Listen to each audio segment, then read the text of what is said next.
All right, let's go ahead and cover 4.8. This is our last section for Calculus 1, so let's get to it here. The process, this is basically antiderivatives, which is just something we've kind of touched on just a little bit. But basically the process of recovering a function f of x from its derivative, little f of x, is called antidifferentiation. Okay? That's basically what it's called. And so definition, a function capital F is an antiderivative of lowercase f on an interval I if f prime of x equals f of x for all x in I. Excuse me. Note, the book uses capital letters to represent antiderivatives of a function, okay? That's pretty common. We see that in a lot of places. So example 1, find, basically I'm going to say find an antiderivative or one antiderivative of each of the following functions. And that's because if you remember back, there will be multiple functions that have the same derivative that are all off by just a constant of each other. So we're just going to find one here.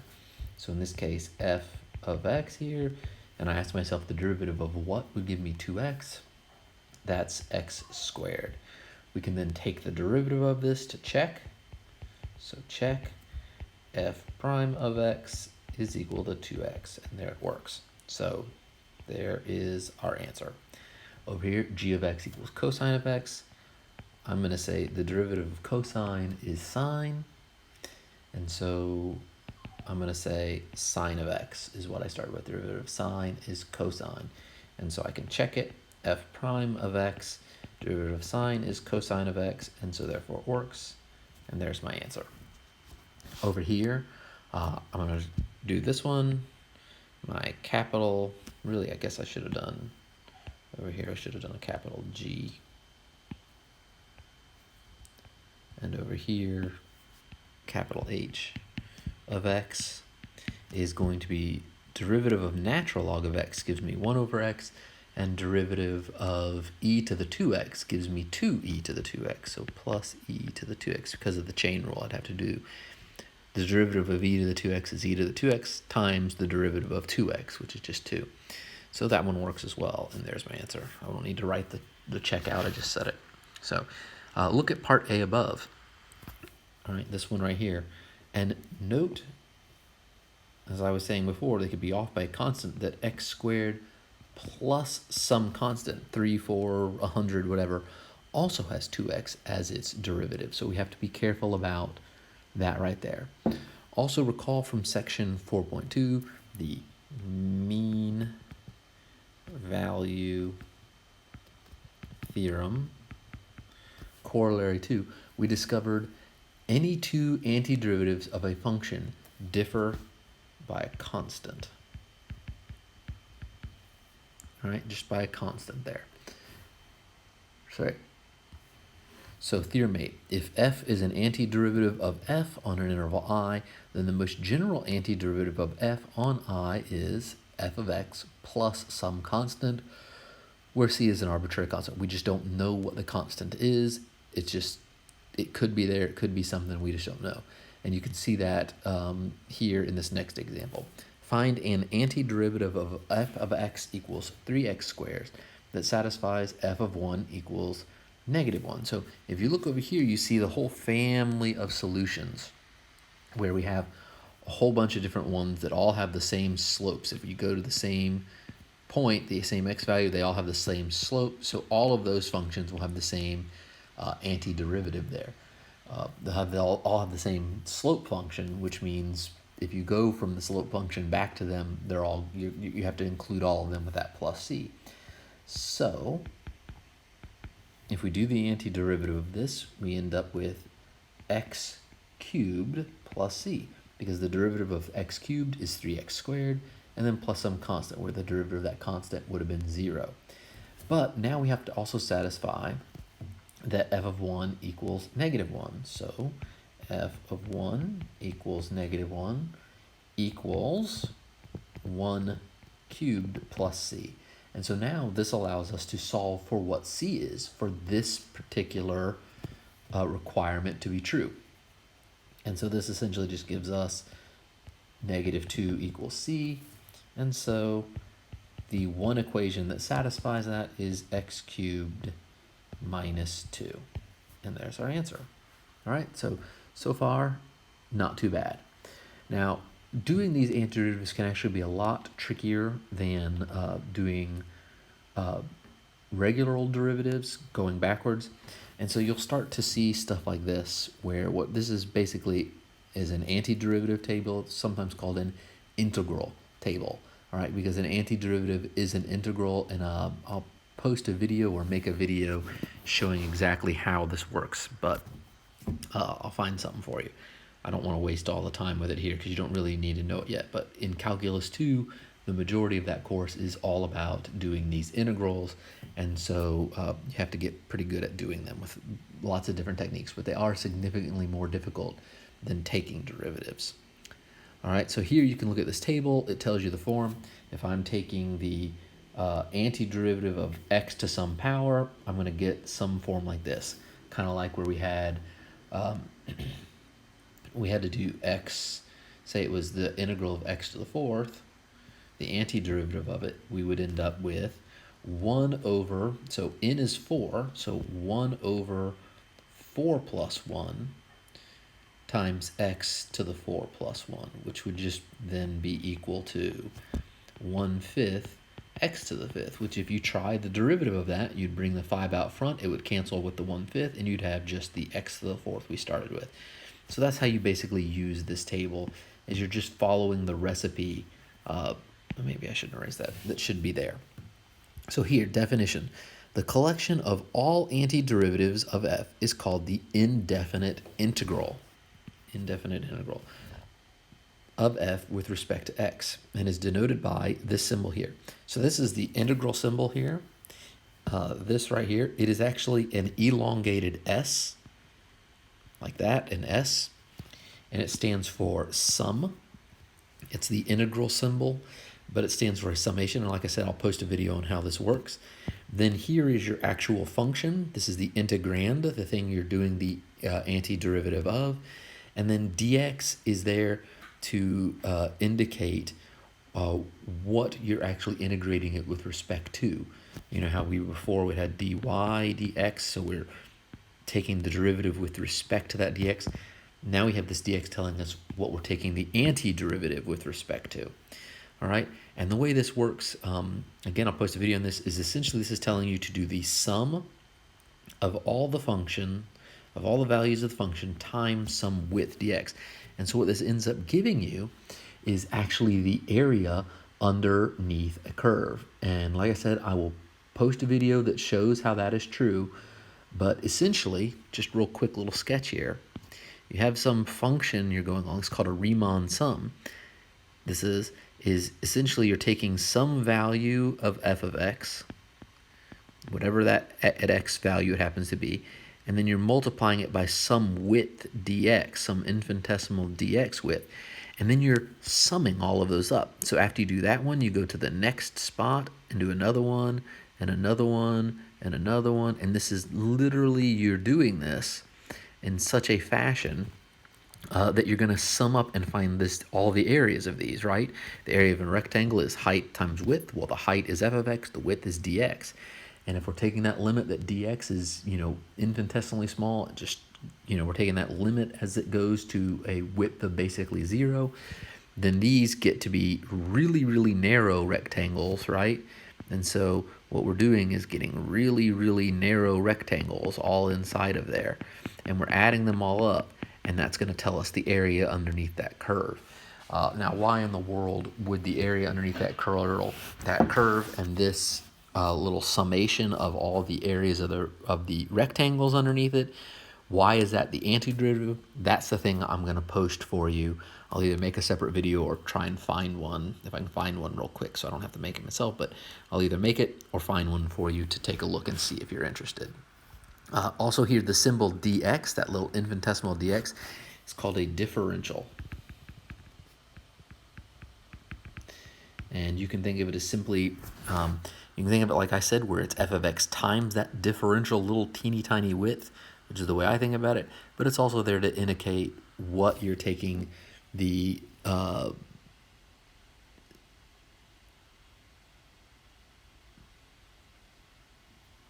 It also totally indicates what you're taking the integral with respect to. All right, let's take a look here. So let's try some of these, and then I'll leave some for you to try. So x to the fifth, you can come back here, oops, I went too far, to this integral table. That's this first one right here. X to the fifth, I mean, I kind of almost did it, but you get good at these. You're going to add 1 to the exponent, and then multiply it by whatever that new exponent is, and then plus a c. All right, just like that, super easy. This one I'm going to let you try, but it's essentially the integral of x to the 1/2 dx. So you can try that one. Again, same thing, add 1 to the exponent and then divide by what the new exponent is. Here, I'll try this one, sine of 2x. So this one you might be able to do without the integral table just by kind of thinking of the chain rule in reverse. That, you know, the derivative of what gives you sine. Derivative of cosine is negative sine, so we're going to need a negative cosine. But we can also come back over here and take a look right here. So if we're going to do the integral or the antiderivative of sine of kx, we need negative 1 over k times the cosine of kx. So this will be negative 1 over k, because k equals 2 here. That's a k. 1 over 2 sine of, cosine of 2x plus c. All right, so I'm just using that formula table there to do it. I'll leave the other ones here for you to go ahead and try. All right, so here are some rules that you can do. Oh, and those other ones on the other page, I'll finish them in the notes so you can look at. But anyway, here are some rules for it. If you have a constant multiple, you can basically just bring it outside of the antiderivative or outside of the integral and just carry it along just like we could with taking derivatives. It's just a constant that carries along. You don't have to multiply it in here onto the c like that because that would just be another constant. It's a constant times a constant, so we kind of just absorb it into the c. Same thing with a negative. That's basically the constant multiple rule. It's like having a negative 1 multiplying out in front. You just carry it along. And then the sum or difference is just like it is in derivatives. If I'm doing the derivative of the sum of two functions, it's just the sum of the derivatives of each function. Well, here it's the same thing with integrals. If I'm doing the antiderivative or the integral of the sum of two functions, then it's the antiderivative or integral of the first function plus the antiderivative of the second function plus some constant. All right, so let's take a look at this one. Actually, you know what? I think I'm going to leave this one for you to try because you can use Rule 3 here for doing this one. And you can use your results from this one and this one. All right, so find the result of this one and then come back over here and see if you get this one. Just don't forget the plus c. Okay, that's very important. So I'm going to leave that one for you to try. But here I'll do this one. So let's look at this one. This is example 5, a balloon. A hot air balloon ascending at a rate of 12 feet per second is at a height of 80 feet above the ground. When a package is dropped, how long does it take the package to reach the ground? All right, so for this, we have to do a little bit of antiderivatives. We're near Earth's surface, so if you remember from the past, that means that our acceleration of gravity near Earth's surface is 32 feet per second. So we're going to say A equals a constant 32 feet per second squared, and no other forces. We're not worrying about wind resistance. So in order to get how fast the package is falling, I need the velocity function. And the velocity is, in other words, the acceleration here is the dv dt of the acceleration is the rate of change of the velocity, dv dt. And so what I can do, and remember this I've said before, if you write it dv dt, it's algebraic. I can essentially multiply both sides by dt, and I'll get a times dt equals dv, and then all I really want to do is sum both of them up. So that kind of looks like a volume, dv. Let me make that look like a velocity symbol a little better. All right, and so then I'm going to sum up. I'm going to sum up all the velocities to get my sum of all the accelerations. And so if I can just do the integral of this, the antiderivative of it, then I'm going to get the function I need. So if I integrate this, I'm going to get velocity. So this is just going to equal velocity as a function of time. When I sum up all the velocities, I have something that tells me all the velocities. And that's going to equal the integral of a times dt, which is just going to be the integral of 32 feet per second squared dt. And then this is going to be the integral of a constant. So it's like having a t to the 0. So it's going to become 32 feet per second squared times t plus a constant. And this constant has to be a velocity, and we'll make it v naught. And this v naught is going to be our initial velocity.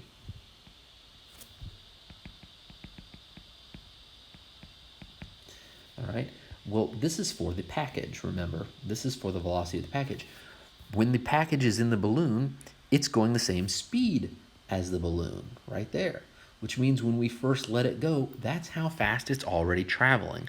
Which means that v naught is actually 12 feet per second. So we can write this as 32 feet per second squared times t plus this 12 feet per second right there. And so this is our velocity as a function of time right there.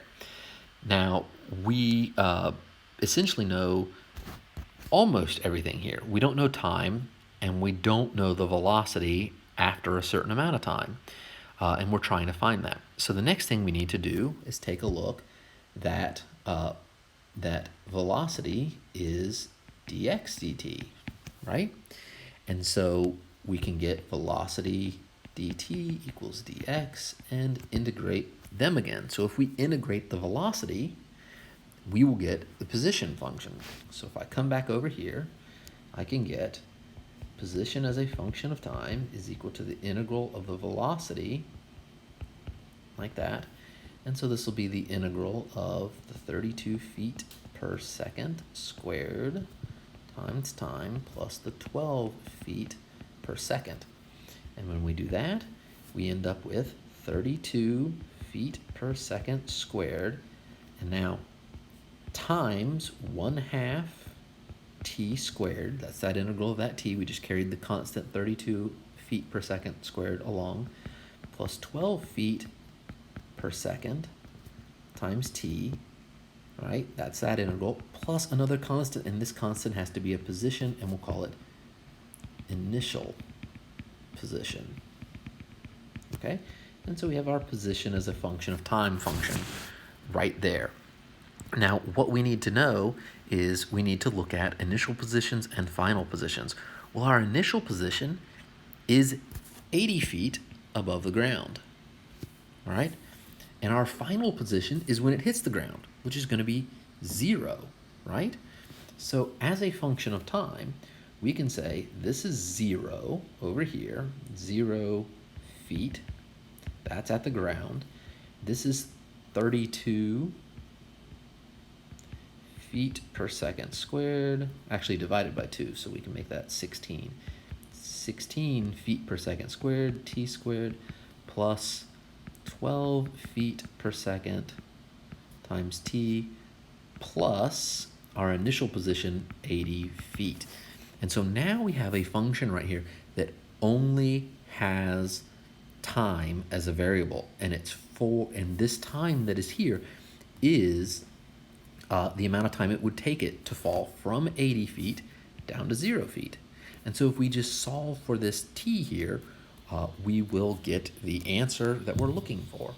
So I can divide all of this by 4. So this will give me 4 feet per second squared t squared plus 3 feet per second times t plus 20 feet, right?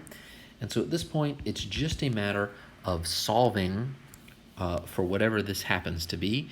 You could go through, if you can think of some stuff that would do that real quick, but by the time I go through that, I'm probably just going to be better off just doing the quadratic formula. So t is equal to the opposite of b, so I'm not going to write the units on this, -3 plus or minus the square root of b squared 9 minus 4 times A times C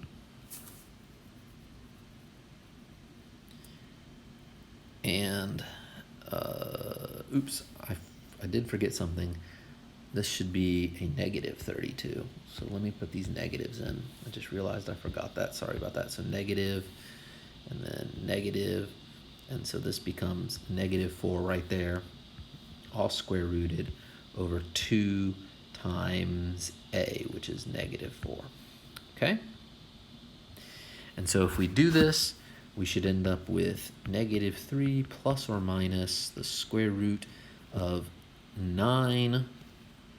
What is that? 16 times 20. That's 320. So it's 9 plus 320. So that's 329, I believe, over top of negative 8. And so we'll end up with two answers here. We'll have negative 3 plus the square root of 329 over negative 8, or negative 3 minus the square root of 329 over negative 8. And so which one is the correct answer? Well, if you do the square root of 329, you end up with 18.1 about. And so we'd end up with here, if we do negative 3 plus 18.1, we'd end up with 15 over negative 8, or about 15 over negative 8, which gives us a negative answer. So this one is negative, and we really don't, well, we're not quite at the level to understand what this negative time answer is telling us, so we're going to throw that one out. Over here, if you do them, you end up with like negative 21 over 8, and over negative 21 over negative 8, and this is a positive answer. So this is the answer that you would go with, and if you wanted to actually type that all in, let's see here. I'm going to type this one in, enter, divide by 8, and you should get about 2.64 seconds as your answer for that one. Okay? And that's pretty much how you go through and do that one. It's all about some integrations and stuff. This stuff you could probably skip. I don't think you really need to know that, but if you're interested, you can just hop in the book and find it. Well, maybe this is called a differential equation. Yeah, you're finding the antiderivative. Okay, and you can fix the problem of having an arbitrary constant by stating an initial value or boundary values or things like that. All right, and they're called initial value problems. So we kind of just did that in that last one. Note that there is a general solution, which is the one where you have, if we come back to this one, like the general solutions were like that, where we had this plus something, and then we had particular solutions that were where we put in our particular problem, the numbers that we had for our particular problem there, okay? And that's our particular solution. After that, you just have this page where you need to do some of these. Most of these you can use that little integral table a few pages back and try to do them. Some of them you have to do some little manipulation of, like this is 1 plus sine squared over cosine squared, right? And then this is cosine squared theta, make them have the same denominator. All right, so 1 becomes cosine squared over cosine squared, and cosine squared plus sine squared is 1, so this is 1 over cosine squared, d thetas, and then this becomes secant squared theta. So if you didn't remember that 1 plus tangent squared equaled secant squared, was one of the Pythagorean identities from pre-calculus. There you go, there's that. This one you're not going to find in the integral table, but you have to think, the derivative of what is secant times tangent. If you can think of what that is, then you should be able to do that one. And anyway, give these a try, and I'll put the answers for you in the notes. All right? But that is pretty much it for this lesson, and thanks a lot.